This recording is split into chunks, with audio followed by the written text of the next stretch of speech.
Samajwadi party के संस्थापक मुलायम सिंह यादव के बेटे और सपा अध्यक्ष अखिलेश यादव के भाई प्रतीक यादव का 13 मई यानी कि आज सुबह 6 बजे के करीब निधन हो गया। 38 साल के प्रतीक यादव को सुबह लखनऊ के सिविल अस्पताल ले जाया गया था, जहां डॉक्टरों ने उन्हें मृत घोषित कर दिया था।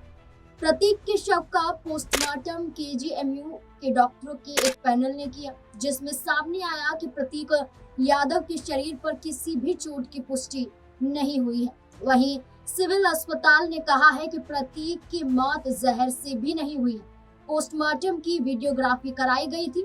पोस्टमार्टम के दौरान प्रतीक के साले और अपर्णा यादव के भाई अमन बिष्ट वहीं पर मौजूद थे। जानकारी के लिए आपको बता दें कि प्रतीक यादव लंबे समय से बीमार चल रहे थे।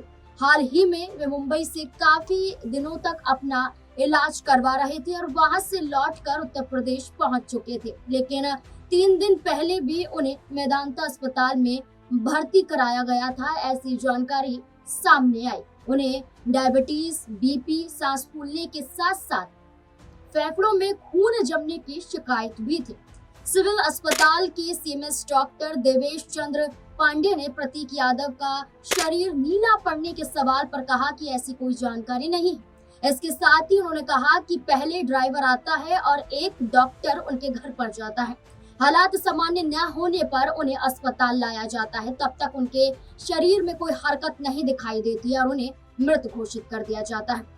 चिकित्सा विभाग की सह निर्देशक डॉक्टर रुचिता शर्मा कहती हैं, हमें प्रतीक यादव के निधन की सूचना मिली है और हम इस क्षति से अत्यंत दुखी हैं। वे लंबे समय से हमारे पेशेंट थे।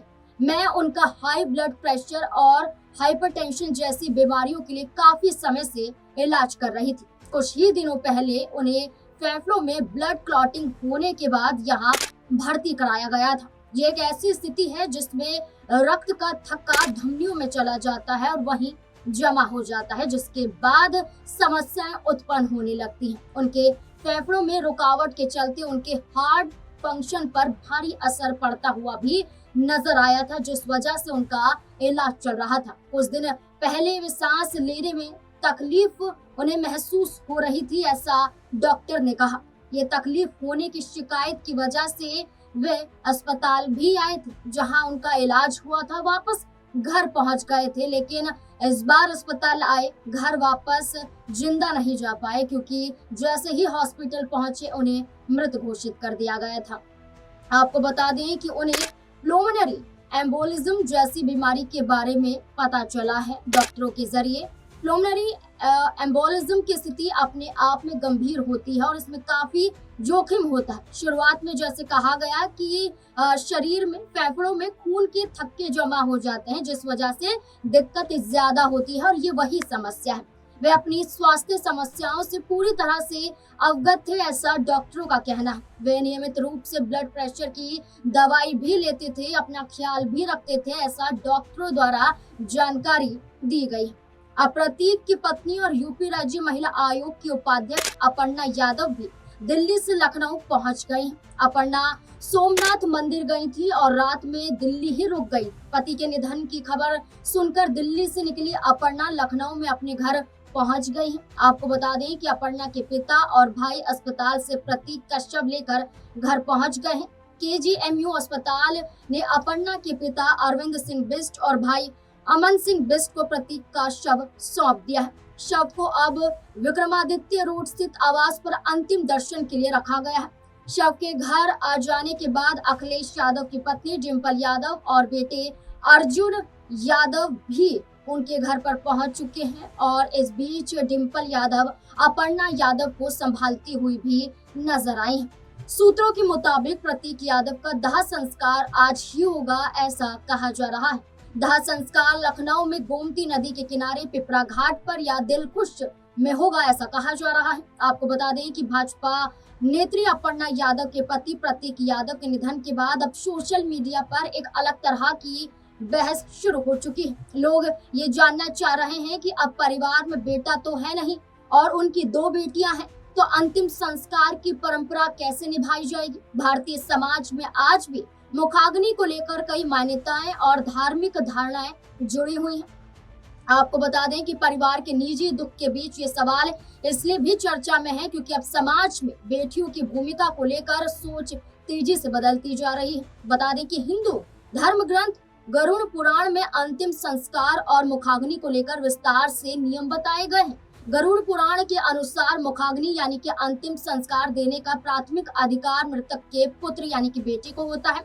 यदि पुत्र ना हो तो ये अधिकार पोते को मिल सकता है, परपोते को मिल सकता है, भाई भतीजे या पत्नी को मिल सकता है। बेटा ना होने की स्थिति में बेटियां भी ये जिम्मेदारियां निभा सकती हैं, ऐसा कहा गया है। बता दें कि पिछले कुछ सालों में समाज में बड़ा बदलाव देखने को मिला। अब बेटियां सिर्फ घर की जिम्मेदारियां ही नहीं संभाल रही बल्कि माता पिता के अंतिम संस्कार की रस्में भी निभा रही हैं। कई शहरों में ऐसी घटनाएं सामने आई हैं जहां बेटियों ने अपने पिता को मुखाग्नि देकर सामाजिक सोच को नई दिशा दी। हालांकि इन सबके बीच चर्चा है कि सपा अध्यक्ष और मुलायम सिंह यादव के बड़े बेटे अखिलेश यादव प्रतीक यादव का दाह संस्कार कर सकते हैं। आपको ये भी बता दें कि अखिलेश यादव, डिंपल यादव, शिवपाल यादव ही नहीं बल्कि प्रतीक यादव के घर के बाहर उन्हें श्रद्धांजलि अर्पित करने के लिए भारी संख्या में भीड़ भी इकट्ठा हो रही है। मौके पर मौजूद लोगों का कहना है कि प्रतीक यादव बहुत सज्जन व्यक्ति थे, दिल के बहुत अच्छे थे। अनबन के बावजूद उन्होंने आज तक अपने भाई अखिलेश यादव के खिलाफ कुछ गलत नहीं कहा। उनके निधन से बहुत दुख पहुंचा है। जब उनकी मां थी तब भी उन्होंने सियासत में हिस्सा लेने की कोशिश कभी नहीं की। आपको बता दें प्रतीक यादव समाजवादी पार्टी के संस्थापक मुलायम सिंह यादव के छोटे बेटे हैं, जैसा कि पहले भी कहा गया। हालांकि वे राजनीति से दूर रहे हैं और बिजनेस की दुनिया में सक्रिय रहे। परिवार में भाजपा की चर्चित नेत्री अपर्णा यादव और उनकी 2 बेटियां ही हैं। बड़ी बेटी का नाम प्रतिमा यादव है और दूसरी जो छोटी बेटी है उनका नाम प्रतीक्षा यादव है। अपर्णा यादव और प्रतीक यादव की मुलाकात लखनऊ में स्कूल कॉलेज के कार्यक्रम में हुई थी। दोनों ने 8 साल तक रिलेशनशिप के बाद नवंबर 2011 में शादी कर ली थी। प्रतीक मुलायम सिंह यादव की दूसरी पत्नी साधना गुप्ता के बेटे थे। 9 जुलाई 2022 को साधना यादव का निधन हो गया था और आज उनके बेटे प्रतीक यादव का भी निधन हो चुका है।